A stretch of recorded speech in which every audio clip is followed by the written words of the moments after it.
If you haven't got a lock on your door and you want some privacy, it can be annoying. Get out!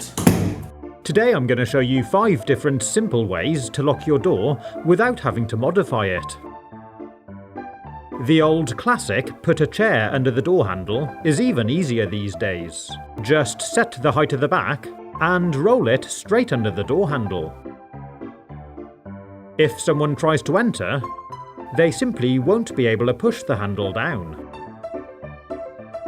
If you ever use a doorstop to keep your door open and stop it banging shut in the wind, you can also use it to lock a closed door too. Just slide it under nice and tight, and you won't be able to open the door from either side until the wedge is removed. And if you haven't got a rubber doorstop, you can make your own out of cardboard. Just roll it up and fold it into a wedge shape like this. Because there's less friction with cardboard, it will work better on carpet though. Next I'm going to show you how you can use a fork to lock a door.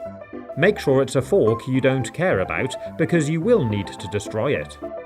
Start by using some pliers and bend over about 1 centimetre of the prongs so it looks like this.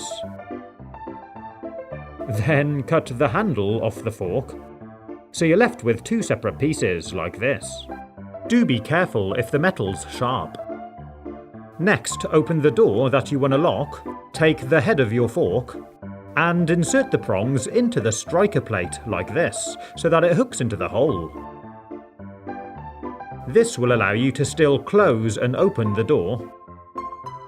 But what we can do next is take the fork handle and slide it through the prongs, which will lock the door shut. To protect the wood, you can slide a couple of pieces of cardboard underneath to stop the metal from digging into the door. And you can see we have now locked the door. You will not be able to push or pull the door open until the fork handle is removed. Pretty cool, huh? If you find a bathroom door hasn't got a lock on, check to see if there's a hook higher up the door.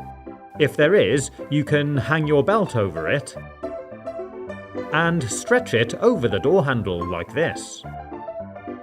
This simple trick stops anyone being able to push the handle down. If your belt's not long enough, you could use a strap or some string which you can adjust. And if you're worried about it slipping off, try fitting it this way round instead. I hope you've enjoyed watching this video. If you want to be notified when I launch a new video, make sure you ring the notification bell by the subscribe button. Have fun, stay safe, and as always, thanks for watching.